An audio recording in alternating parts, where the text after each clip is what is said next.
My name is Vicente, and I am 85 years old. My granddaughter is getting married next week.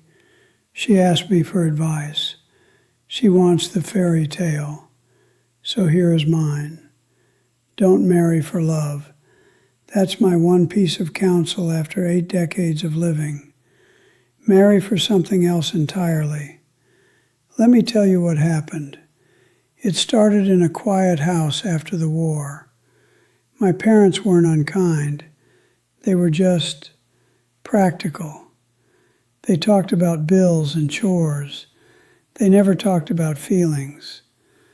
My best friend Leo's house was different. It was loud and warm. His family argued and laughed and hugged. I thought that was love, that loud feeling. And then, at Leo's house when I was 16, I met Joanna. She had dark hair and she was quoting poetry. Her laugh cut through the whole room. I was done for. What we had was a lightning strike. Secret meetings, stolen kisses. We thought the world only existed when we were together. It was all feeling, all the time. That feeling became our God. So when she got a scholarship to Paris for art when she was 22, we made a decision based on it. I was an apprentice printer here. I couldn't go. We cried and swore our love when last across the water. She had to follow her passion. I would wait. The letters started strong. Then they got shorter. Then they stopped. That great love didn't die in a fight. It just faded, like a photograph left in the sun. The love wasn't enough to bridge the real world. I was heartbroken. I decided love was a lie. A pretty one, but a lie. I threw myself into my work. I built my printing business. By 30, I was successful, and I was very lonely and very cynical. That's when I noticed Margaret. She was my bookkeeper, 5 years older than me, methodical, sharp. We had sensible talks over the account books. I proposed to her in my office. I didn't get down on one knee. I laid out facts. Financial stability, shared interest in the business. We were both quiet people. It made sense. I told her I thought it was a good partnership, a merger. She looked at me, nodded slowly, and said, "I agree. It is logical." We planned a small wedding. The night before the wedding, there was a knock at my door. It was Joanna. She was back from Paris. She looked beautiful and a little wild. She said, "Arthur, don't do this. What we had was real. This is a betrayal. We can still have that life, a life of passion." All the old feelings roared back. I spent the whole night pacing, torn between that memory of fire and the promise of Margaret's calm shore. At dawn, I was exhausted. I made my choice. I closed the door on Joanna. I walked to my wedding feeling like I had cut out my own heart. I thought I had chosen a safe, gray life. The early years with Margaret were quiet. We worked, we ate dinner, we read in the same room. The silence was comfortable, but I thought it was empty. I wondered if I'd made a terrible mistake, if this was all there was. Then the fire came. It destroyed our print shop, everything I'd built.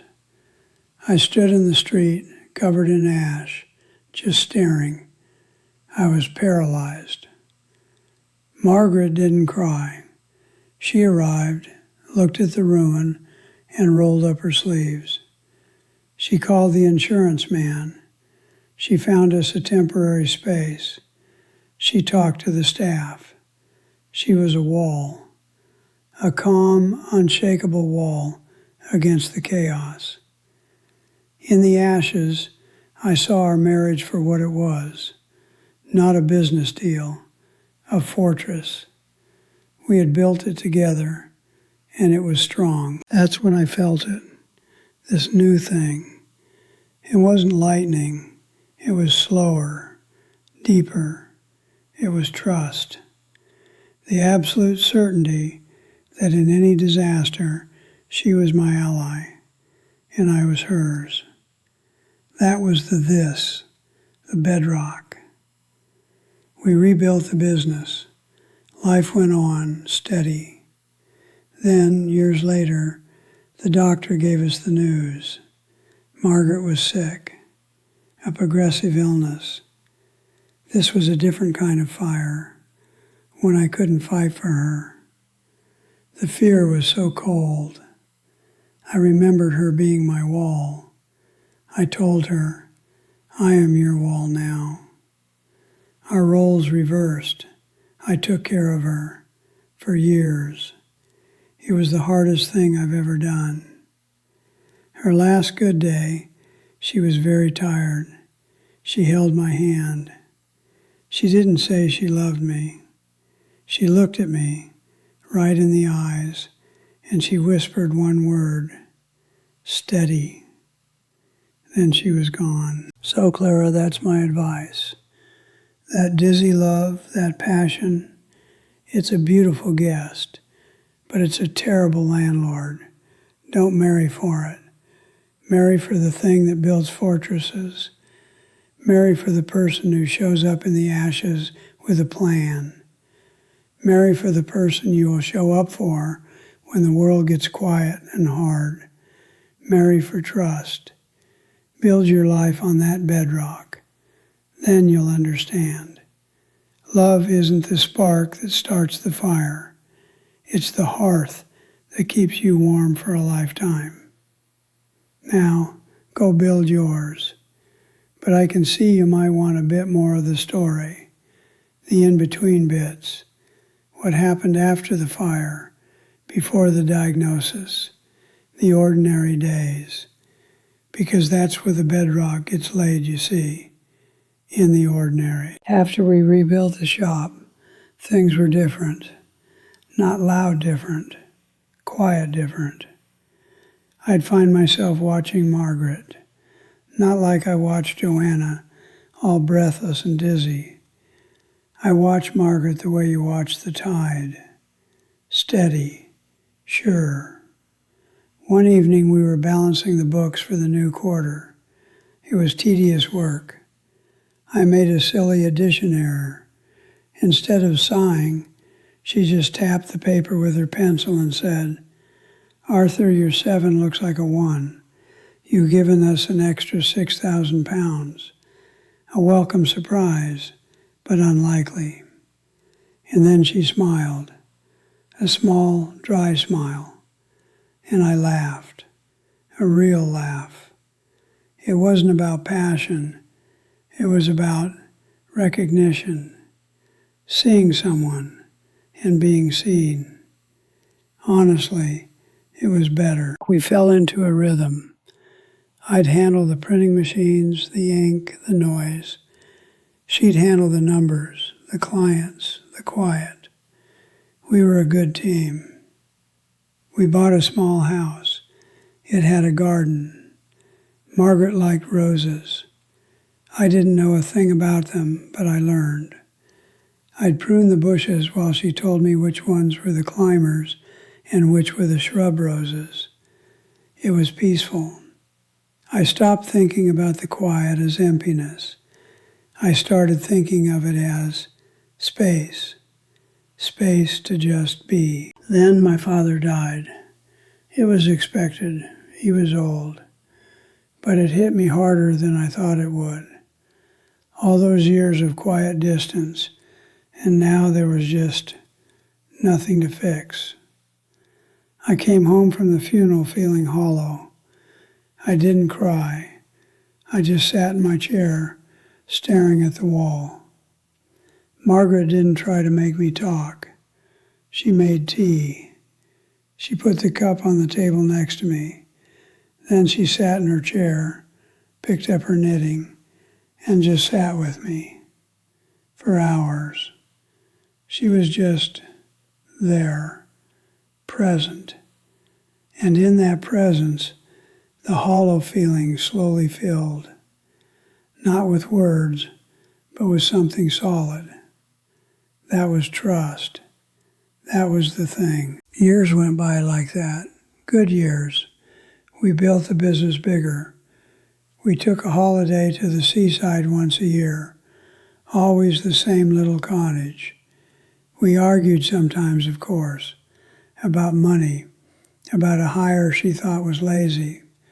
But the arguments never felt dangerous. They felt like negotiations. We were on the same side, just figuring out the path. I looked at other couples, the ones who seemed all fire and drama, and I didn't envy them anymore. I felt a sort of calm pity, because I knew the fire burns out, and then what do you have? I thought we had all the time in the world. That's the great lie, isn't it? You build your bedrock, you think it's for the storms, and you forget that time itself is a storm. The first sign was small. Margaret's handwriting, which was always so precise, started to get shaky. She blamed it on a cold. Then she dropped a teacup. She never dropped things. She got frustrated, angry in a tight, quiet way I'd never seen. I told her to see the doctor. She refused. "It's nothing, Arthur," she said, but her voice had a little tremor, and that tremor scared me more than the fire ever had, because this was inside our walls. This was in the hearth itself, because that tremor scared me more than the fire ever had, because this was inside our walls. This was in the hearth itself. She finally saw the doctor. He was a kind man with a quiet voice. He said a lot of words I can't remember now. The only one that stuck was progressive. There was no cure. It would get worse, slowly, then all at once. We drove home in silence. I parked the car. I looked at her. She was staring straight ahead, her hands folded neatly in her lap. That's when I said it. I am your wall now. She just nodded. She didn't cry. The next few years, they were a long, slow closing of doors. First, she stopped going to the shop. Then she needed a cane. Then the wheelchair. I learned how to cook. I learned how to help her dress. I learned how to lift her. I had to be strong, so I was. But inside, I was breaking. Every day, I lost a little more of her. The sharp wit got foggy. The dry smile became harder to find. One night, I was helping her to bed. She was so thin. She looked at me, and her eyes were clear for a second. She said, "I'm sorry, Arthur. This wasn't the deal." It felt like a knife. I said, "The deal changed. It's all right." But it wasn't. It hurt. The hardest moment was the forgetting. She started to not know me. Not all the time, but in patches. She'd call me by her brother's name. She'd ask when her father was coming home. One afternoon she looked right at me, her eyes wide and scared, and she said, "Who are you? Why are you in my house?" I had to leave the room. I went to the kitchen, and I put my head in my hands, and I cried. I cried like I hadn't since I was a boy, because the person I had built my life with, my fortress, was gone, and I was alone in it. But then, an hour later, I went back in. She was dozing in her chair by the window. The sun was on her face. I sat down beside her. She opened her eyes. She looked at me, and she knew me. She reached out her hand, so slowly, and she put it on mine. She didn't say anything. She just left it there. And in that moment, I realized something. The love wasn't in the remembering. It was in the showing up. Even when she didn't know me, I knew her. That was the bedrock. It was still there, under everything. Her last week, she was mostly sleeping. I just sat with her. I talked about the shop, the roses, our silly seaside holidays. I don't know if she heard me. On the last day, she woke up. She was very clear. She looked around the room, then at me. She smiled that dry little smile. I leaned close. I thought she might say my name. She just whispered, "Steady." Then she closed her eyes, and she was gone. I sat there for a long time. I held her hand until it went cold.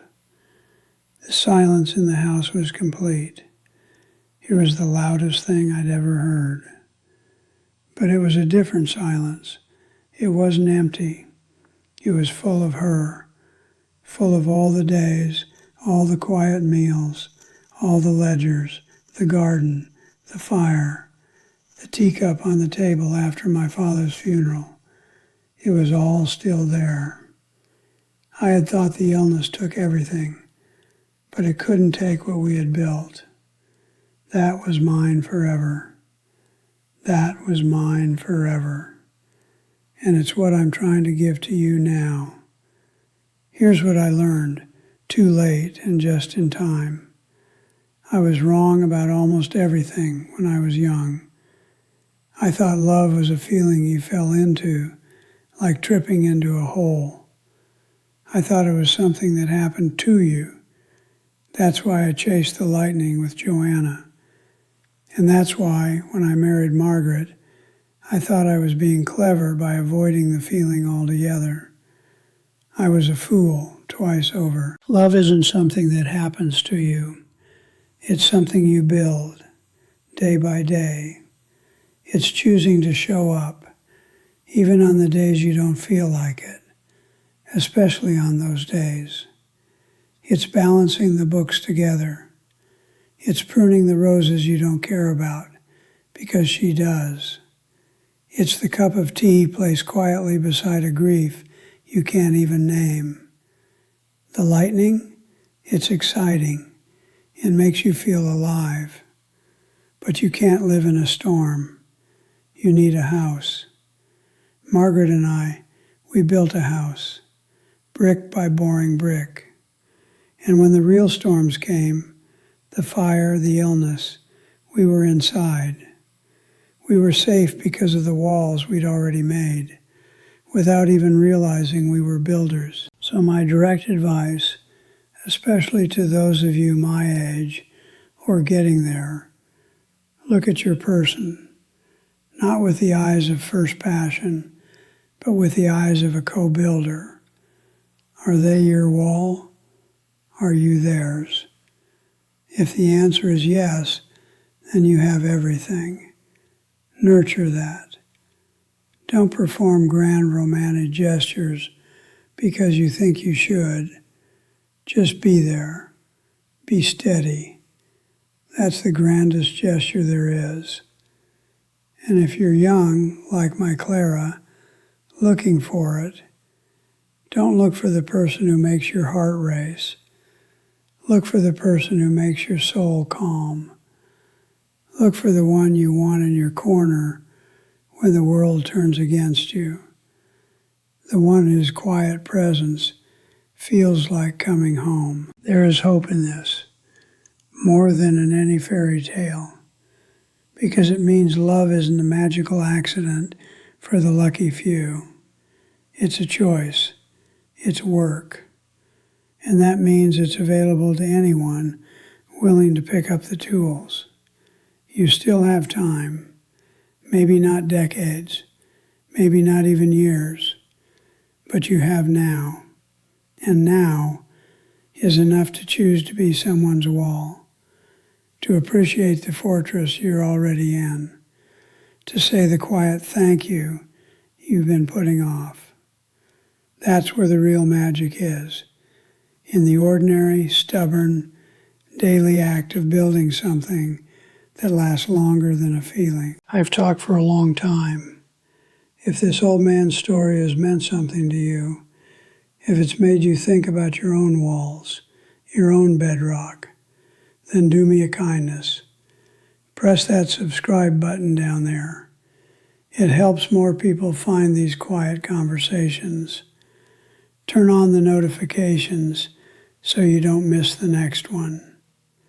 Give this video a like if you believe, as I do, that the truest love stories aren't shouted from balconies, but whispered across a kitchen table over years. Most importantly, I want to hear from you. Leave a comment and tell me, what does your bedrock look like? Who has been your wall?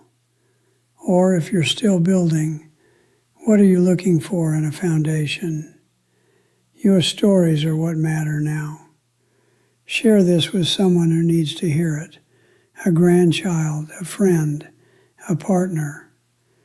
Maybe it will start a conversation you needed to have. And for those who want to go deeper, there's a link below where you can submit your own story of quiet love, of partnership, of the this that holds a life together. We're collecting them. Perhaps in time there will be a book, a record of the real thing. My name is Vicente. I am 85. And my one piece of counsel, my only legacy is this: build your hearth, tend it, and may it keep you warm all the days of your life. I'm 88. How I defeated bitterness after 40 years of struggling with hate.